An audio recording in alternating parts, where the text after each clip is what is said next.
Meus irmãos, a paz do Senhor Jesus, estamos aqui para a primeira gravação da nossa aula de hermenêutica. Se inscreva no canal da nossa igreja, curte, se gostar, se não gostar também pode discutir sem problema nenhum. Também siga nós lá nas redes sociais, no Instagram da página da nossa igreja. E caso você deseje entrar no nosso grupo de alunos, eu vou deixar aqui o número para contato, é 977 11 32 24. Você pode estar entrando em contato comigo. Aí nós vamos incluir no grupo, onde estará todos os materiais disponíveis. Essa primeira aula eu também já vou disponibilizar os livros. Nós vamos trabalhar com slide. O material é todo gratuito. O nosso objetivo é que você cresça. E antes de nós começarmos a tratar um pouco sobre o que é hermenêutica e tudo mais, é fundamental nós aprender sobre inerrância, infalibilidade e inspiração das Escrituras. Primeiramente vamos falar de inerrância, e os irmãos terão acesso ao slide, vocês vão ver o anel de Pôncio Pilatos, que foi achado datado mesmo, tem a assinatura dele, né? Tem como se fosse o autógrafo dele no anel, e o cilindro de Ciro. Eu vou explicar aqui, mas no slide você vai ver, tem duas imagens aí. Então, primeiramente, quando nós falamos de inerrância, significa que a Bíblia não contém nenhum erro. Ou seja, essa doutrina, ela isenta a Bíblia de nenhum erro. A Bíblia, ela é infalível nas suas informações. Tudo aquilo que está registrado na Bíblia não tem nenhuma falha. Tanto é que à medida que a arqueologia e que a ciência ela vai avançando, tudo aquilo que está na Bíblia não há contradição nenhuma. E isso é maravilhoso. Quando nós olhamos um exemplo básico em Gênesis capítulo 1, versículo 3, nós encontramos ali que... Deixa eu só ver aqui. Nós encontramos ali uma citação muito interessante, que está escrito: e haja luz, e houve luz. E por muito tempo falou, como que pode ter luz antes da criação do sol e das estrelas, que eles só foram criados no quarto dia, né?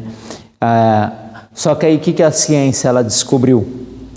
A ciência, uma perspectiva científica, isso não está contado na Bíblia Sagrada, ela descobriu que mesmo antes da existência do sol, a possibilidade de ter a luz é o que eles chamam de nebulosa, né? As nebulosas, então o que emite luz. Então isso não está contrário à Bíblia Sagrada, né? Então a Bíblia Sagrada, ela não tem nenhum erro, ela não vai ter nenhum erro.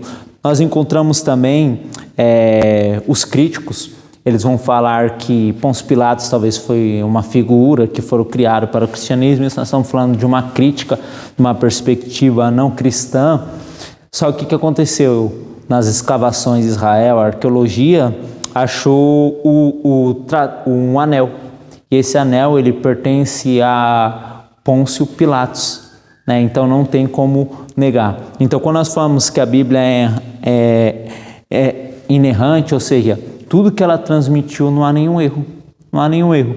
Só olhar toda a ciência que descobriu, toda a arqueologia e comparar com aquilo que está nas Escrituras, não vai estar nenhum erro. É interessante que quando nós olhamos para a Escritura, o próprio Jesus falou, né? Graças te dou, ó Pai, que ocultaste essas coisas dos sábios entendidos e revelaste aos pequeninos, né? Então tudo que eles estão descobrindo agora, nós que fomos salvos por Jesus Cristo e temos a Bíblia Sagrada em nossa mão, nós temos isso de antemão, né? E isso é maravilhoso. Então nós podemos confiar na Bíblia, porque nenhuma informação que há nela há algum erro. É claro que há algumas passagens difíceis de ser esclarecidas, mas é por isso que nós estamos estudando hermenêutica.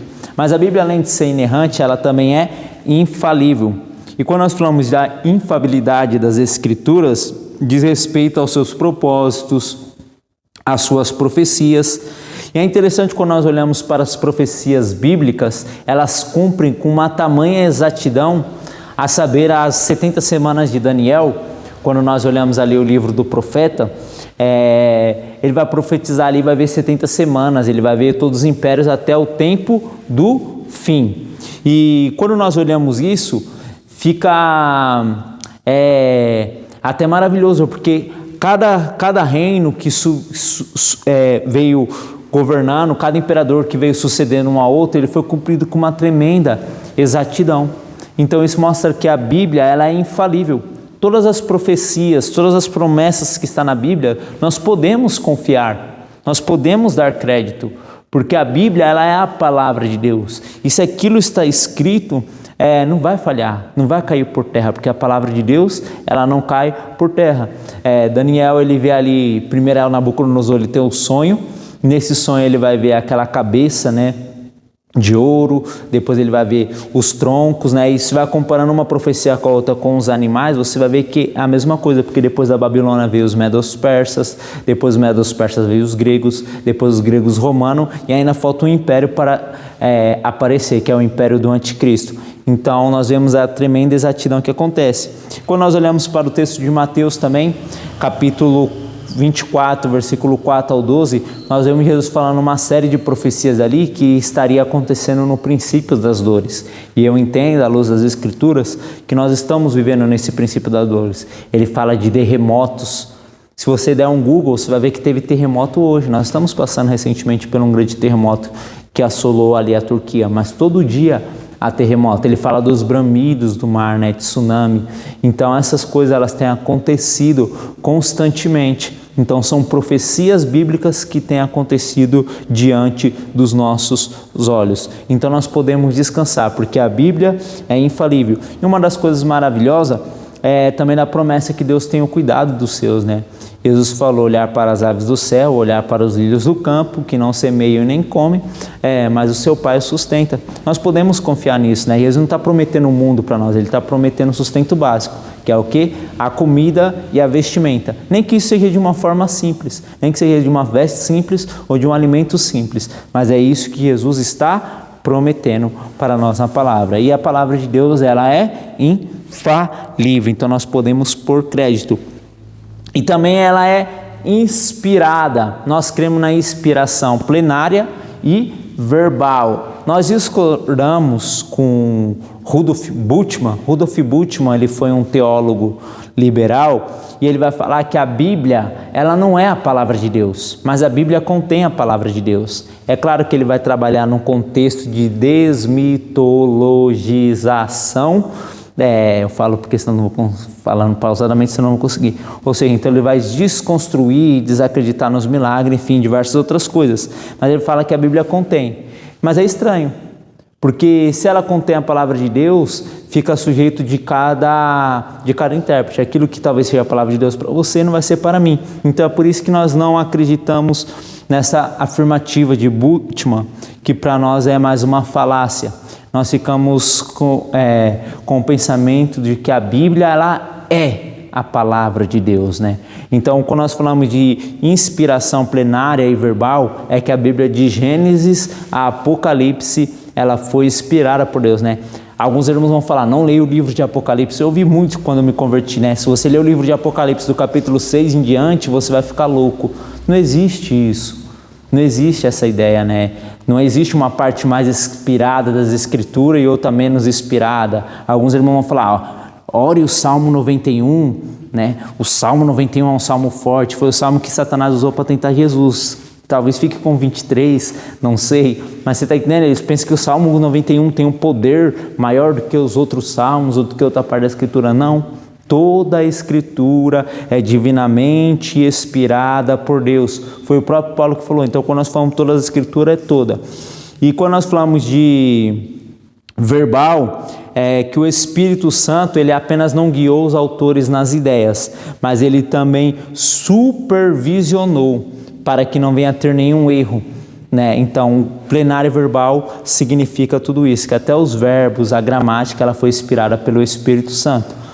Detalhe, não foi um ditado, não foi Deus falando, escreve isso, mas Deus os inspirou dentro da sua estrutura, dentro da sua experiência de vida, e o Espírito Santo os conduziu para que fosse escrito. Então, para nós avançarmos um pouco, nós podemos falar de alguma divisão que a teologia tem. Nós podemos falar de teologia prática, teologia sistemática, teologia bíblica, a teologia histórica e a teologia exegética. O que seria isso? Primeiro vamos começar pela teologia exegética. A palavra exegese, não exegese,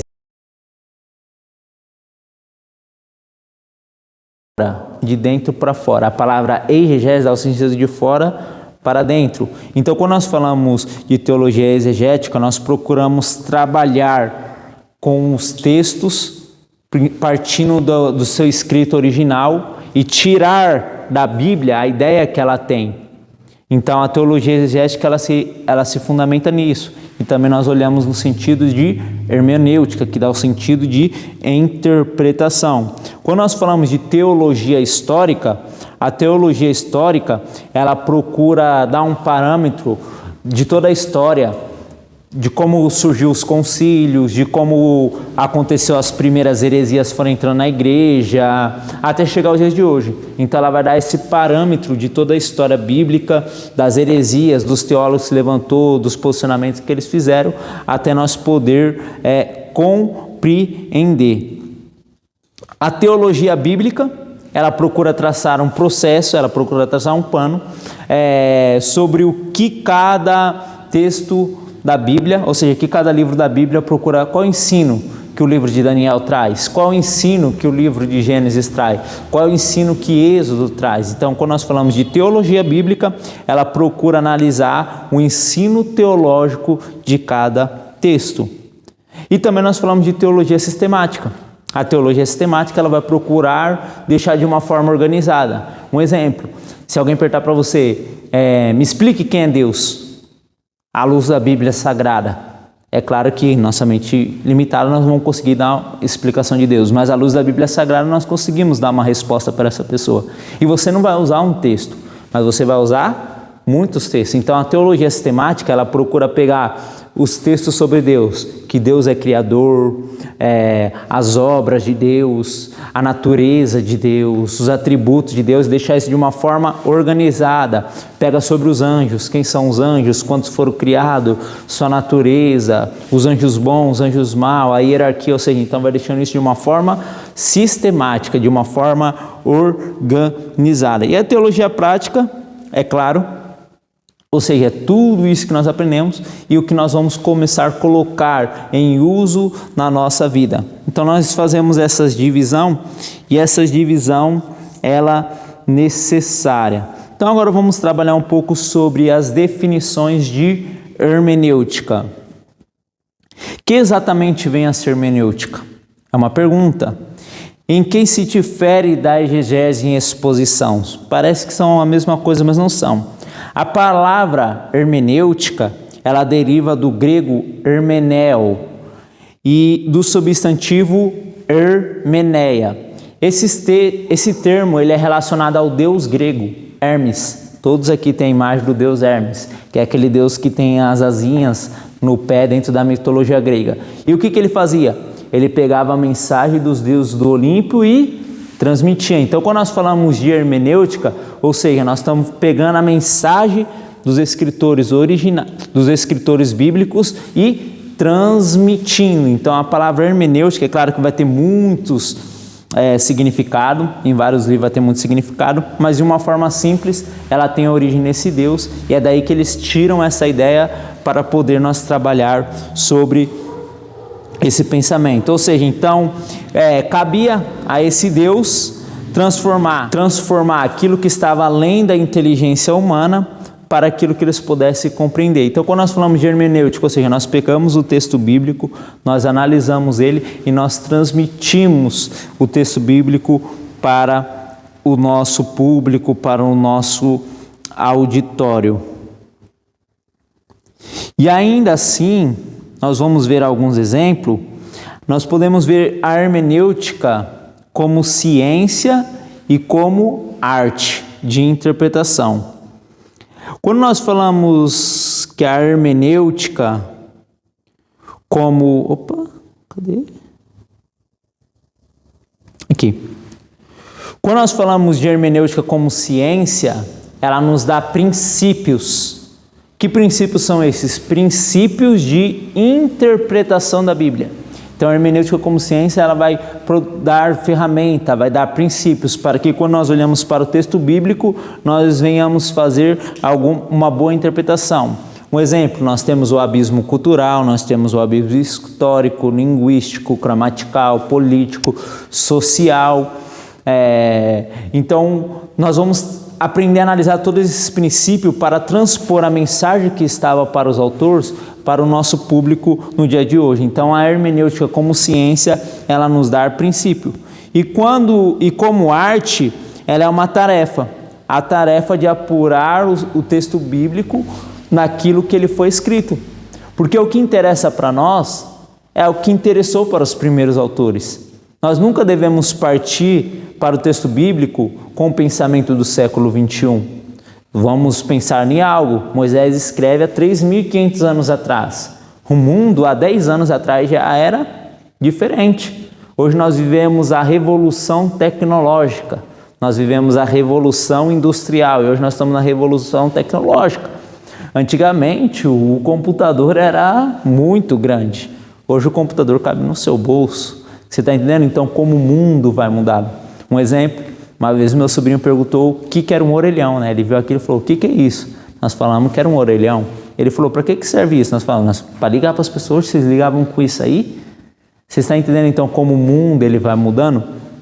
E quando nós olhamos para o texto bíblico, nós precisamos voltar naquela época e tentar analisar o que estava na mente do autor a transmitir a mensagem para aquele público, porque a mensagem que foi dita para eles é a mensagem que é para nós. Nunca pode ser a mensagem que é para nós aquilo que não for para eles.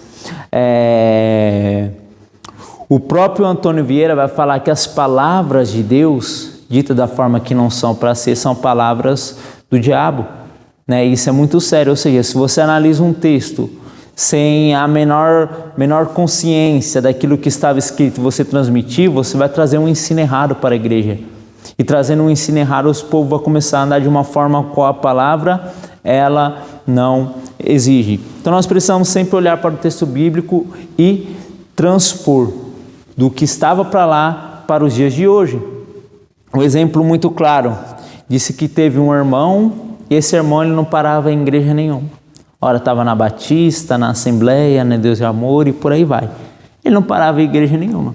Depois de muito tempo os irmãos cortou ele e falou, irmão, e aí como é que tá? Ele falou, agora eu sou pastor de igreja. O irmão falou, como assim? Você é pastor de igreja? Você não parava em igreja nenhuma? Ele falou, não, agora que Deus me direcionou a ser pastor. E eles falaram, é mesmo? Ele falou, eu estava lendo a Bíblia e abri lá, abre salão, né? Eu fui lá, abri um salão e hoje eu sou pastor de igreja. Vocês estão entendendo? Então são muitas coisas que se nós não interpretarmos de uma forma correta, vai levar a práticas erradas na nossa vida. Diz que teve a irmã, essa irmã no congresso de círculo de oração, 50 anos. Eles estavam usando aquele texto, a mulher sábia edifica sua casa. E antes do irmão ministrar, eles levaram um irmão para ministrar. Ela falou, eu queria ler a palavra inicial. Ela falou, se coloque de pé, amadas, e as amadas se colocaram de pé. Abram as suas Bíblias, amadas, e as amadas abriram a Bíblia. E ela leu lá, a mulher sabiá é de ficar em casa. Coisa gloriosa, minhas irmãs, Deus nos ensina esta noite. Veja, você que tem o seu marido, ele trabalha a semana toda. Chega final de semana e fala, amor, vamos sair, amor, vamos passear. Deus nos adverte esta noite que a mulher sabiá é de ficar em casa. Então essa história de ficar chamando o seu esposo final de semana para sair, ele estando cansado, não, irmão, a mulher sabiá edifica a casa, não seja uma mulher tola. Vocês estão percebendo que uma interpretação errada nos leva à prática errada? Então a hermenêutica ela vai trabalhar nesse parâmetro de nos dar como ciência, né, de dar esses princípios para que nós venhamos fazer uma boa interpretação da Bíblia. René Padilha, ele vai falar que muitas pessoas têm uma hermenêutica especulativa, né? Uma hermenêutica especulativa, ou seja, eu acho, eu digo, ou eu penso, mas nunca embasado no texto bíblico, aquilo que está na mente dele. Então isso é o quê? Uma hermenêutica especulativa. Nós precisamos abrir o texto e mostrar para os irmãos, assim está escrito. Assim está escrito. Os irmãos precisam olhar para a nossa mensagem ou para o nosso estudo e ver que aquilo que está na Bíblia. Então isso é muito importante. Para nós finalizarmos, eu quero ler um texto de Atos Atos, capítulo 2, capítulo 8, na verdade. Atos dos Apóstolos, capítulo 8, o versículo 28 ao 35, mas eu não vou ler todos os versículos, não. Vou ler só o versículo 30 e o versículo 31. E correndo Felipe, ouviu que lia o profeta Isaías e disse: entende tu o que lês? Perceba que ele estava lendo. Ele estava lendo, isso todo mundo consegue ler. Ele disse: como poderei entender se alguém não me ensinar? E rogou a Felipe que subisse com ele e se assentasse. Então a hermenêutica ela é fundamental para isso, porque muitas vezes nós lemos um texto bíblico, talvez você já passou por essa experiência, e fala, o que está escrito aqui? Né? Tem até alguns irmãos que chegam na máxima, eu estava orando a Deus, e Deus me revelou. Não, irmãos, a palavra já está revelada. O cânon já foi encerrado há 2000 anos atrás. Deus não vai revelar nada daquilo que está. O que Deus vai fazer? O que acontece? O Espírito Santo vai te fazer compreender aquilo que já está escrito.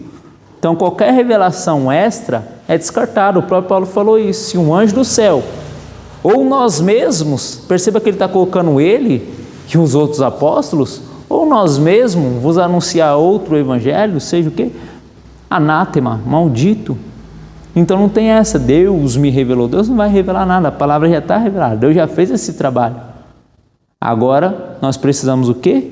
Estudar, e o Espírito Santo irá nos conduzir em toda a verdade. Então perceba que isso acontece muito, as pessoas lêem, mas elas não sabem entender. Elas lêem e do jeito que elas lêem, elas mandam para cima da igreja. Não é verdade? É que nem se fosse aquele atacante na final. Do jeito que a bola vem, ele bate pro gol. Isso é um erro.